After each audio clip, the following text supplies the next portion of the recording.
بسم اللہ الرحمن الرحیم۔ السلام علیکم میری پیاری بہنوں، آؤ آج مل کر یہ دعا کریں کہ اے اللہ ہم پر علم و حکمت کے دروازے کھول دے اور ہم پر اپنی رحمت نازل فرما۔ بے شک تو بہت عظمت اور بزرگی والا ہے۔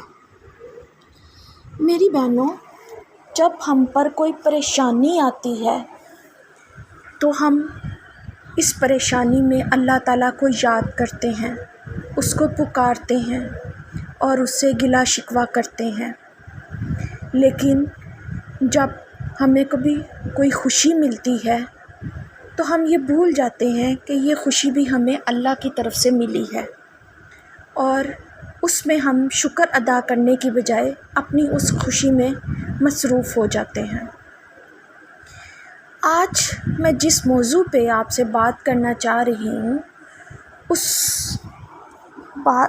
موضوع کا نام ہے یہ وقت بھی گزر جائے گا۔ چاہے یہ وقت دکھ، تکلیف، پریشانی کا ہو یا خوشی کا۔ ایک بڑا دلچسپ واقعہ ہے کہ ایک بادشاہ نے اپنے وزیر سے کہا کہ مجھے کوئی ایسی تحریر دو کہ جب میں اسے غم کی حالت میں دیکھوں تو مجھے خوشی ہو، اور اگر میں خوشی کی حالت میں دیکھوں تو غم طاری ہو جائے۔ آپ بھی حیران ہو گئی کہ ایسی تحریر کیا ہو سکتی ہے؟ تو اس عقل مند وزیر نے بادشاہ کو ایک تحریر دی جس پر لکھا تھا یہ وقت بھی گزر جائے گا۔ یہ تحریر ہر وقت بادشاہ کے پاس موجود رہتی۔ وہ جب خوشی میں اسے دیکھتا تو یہ سوچ کر غمزدہ ہو جاتا کہ یہ خوشیوں کے دن عنقریب ختم ہو جائیں گے، اور جب یہ غم کی کیفیت میں اس تحریر کو پڑھتا تو یہ سوچ کر اس کا غم غلط ہو جاتا کہ عنقریب یہ غم کے بادل جھٹ جائیں گے۔ میری پیاری بہنوں، یہ دنیا آزمائشوں کا گھر ہے۔ اس میں جہاں بے شمار راحت اور سامان ہیں، وہاں رنج و غم کے پہاڑ بھی ہیں۔ آسانیوں کے ساتھ ساتھ مشکل ترین گھاٹیاں بھی ہیں۔ یہی وجہ ہے کہ جب سے انسانیت وجود میں آئی ہے، اس وقت سے آج تک عام مومنین بلکہ انبیاء اور مرسلین کو بھی راحتیں اور مسرتیں ملنے کے ساتھ ساتھ طرح طرح کی آزمائشیں اور مصیبتیں پہنچی ہیں، بلکہ اللہ تعالیٰ کے مقرب بندوں کو آسانیوں کی بجائے مشکلات کا سامنا زیادہ کرنا پڑا، لیکن انہوں نے شکایت زبان پر لانے کی بجائے خندہ پیشانی کے ساتھ برداشت کرتے رہے۔ لہٰذا ہمیں بھی ان بزرگ ہستیوں کے نقش قدم پر چلتے ہوئے اللہ تعالیٰ کی طرف سے ملنے والی نعمتوں، شکر اور مصیبتوں پر صبر کرنا چاہیے۔ مگر افسوس، ہم آسانیوں میں اللہ تعالیٰ کی یاد کو بھلاتے ہیں اور مشکلوں میں صبر کی بجائے واویلا مچاتے ہیں۔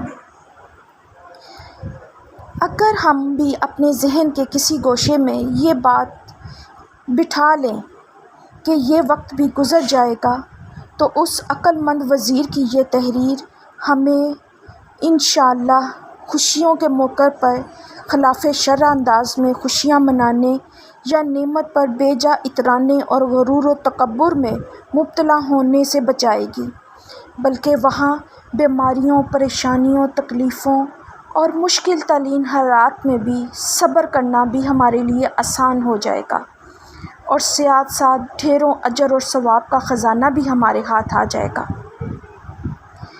حضرت سیدنا داؤد نے بارگاہ الہی سے عرض کی کہ اے میرے رب، جو آدمی تیری رضا کے حصول کے لیے مصیبتوں پر صبر کرتا ہے، اس پریشان اور غمگین آدمی کا بدلہ کیا ہے؟ تو اللہ تعالیٰ نے فرمایا، میں اسے ایمان کا لباس پہناؤں گا اور کبھی بھی نہیں اتاروں گا۔